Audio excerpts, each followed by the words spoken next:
Hidden signs your husband resents you. This is a sensitive topic. You want to stay with us. If you haven't subscribed, we have so many YouTubes that can be helpful in your life and relationships. Click subscribe. If you haven't put a question there, you got one, put it in there. Well, how can you tell when your husband starts resenting you? Well, let's walk through that. Sarcasm.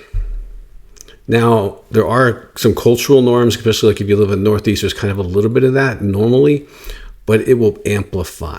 There'll be this sarcastic humor, this putting you down, aiming at a flaw or a weakness that he really is having problems processing or accepting, and that'll amplify. So sarcasm will amplify. Passive aggressive behaviors. So many men are emotionally immature.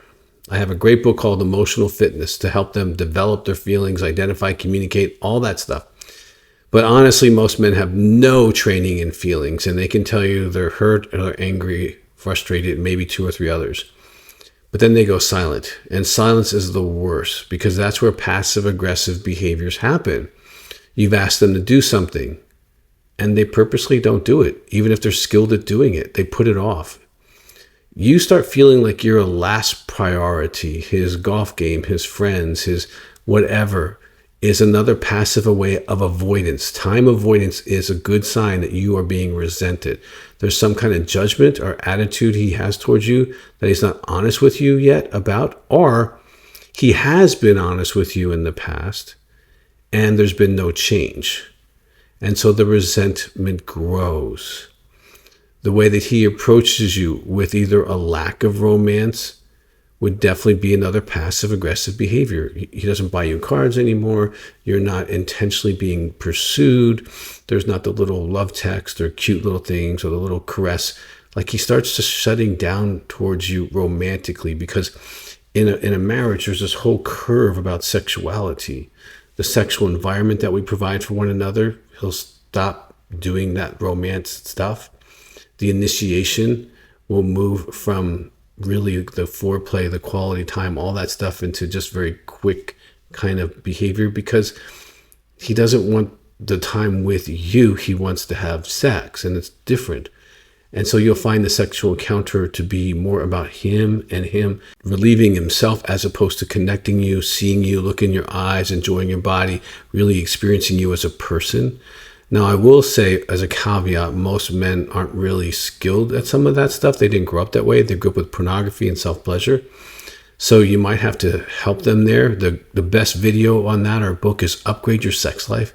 It talks about your 5 different sexual expressions. It gives him a language to connect with you sexually in your own language.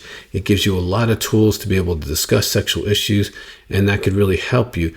And that might actually be one of the reasons why there's resentment, especially if the sexual system has shut down. Now, he won't connect the dot that his lack of emotional intimacy is part of why you shut down.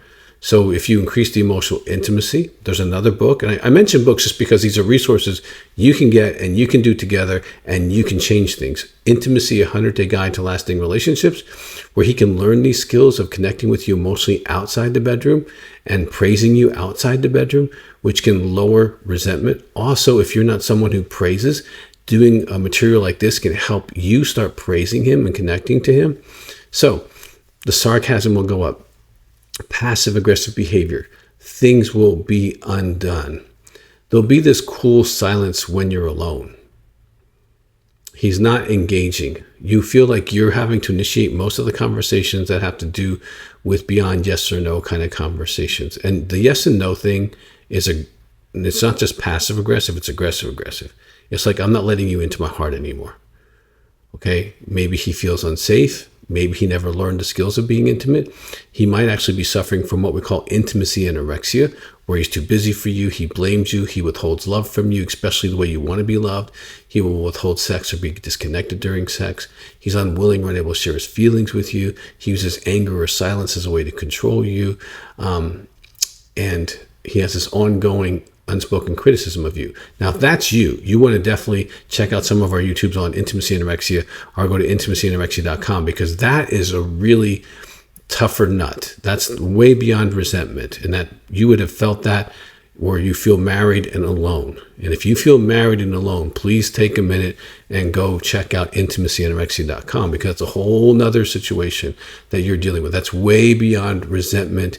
It is purposely not having intimacy and starving you. And so you want to get more information on that. Other signs that he is resenting you is he is finding ways to be away from you. Traveling, going places, doing things, getting out of the house, having a hobby, volunteering, even good things, church, political things, community things, neighborhood things. He's just out because he doesn't want to be with you, because he has this feeling inside when he's around you that he doesn't like being around you, and that may have nothing to do with you. It may have to do with his own resistance against being intimate with anybody. It wouldn't matter who you are. Now, what can you do? If he has had conversations with you about things that affect him, displease him, concerned about, and he has vocalized that to you probably more than one time, and you have not really heard him. You defended yourself, you deflected it, you blamed him, you think it's outrageous that he would want a certain behavior to change. You might want to evaluate that, because if he feels unheard, there's no reason to talk to you. If he feels like you bring something up and it's only going to go back on him and he's going to get blamed, there's no reason to talk to you, because he's just going to end up being the problem. So you might have to do some self-evaluation as to whether there were things discussed or how you respond when something comes up about you that maybe isn't wonderful. And if you can't not be wonderful, well, then he always has to be the problem, and he resents being the problem. So he resents you because you symbolize he has to be the problem. That is something you guys need to talk about. And if it's really deep, you want to get counseling, especially if it's the intimacy anorexia thing, or if there's other things that are really problematic in the situation, because sometimes the brains that create the problem are not the brains to solve the problem. I find that true in my life, in multiple areas of my life. I want to find an expert who can help me. That would be your next step. Okay, Emotional Fitness is a great book for you and him. Intimacy, 100 Guide to Lasting Relationships could really help the structures of your marriage, make sure those are good.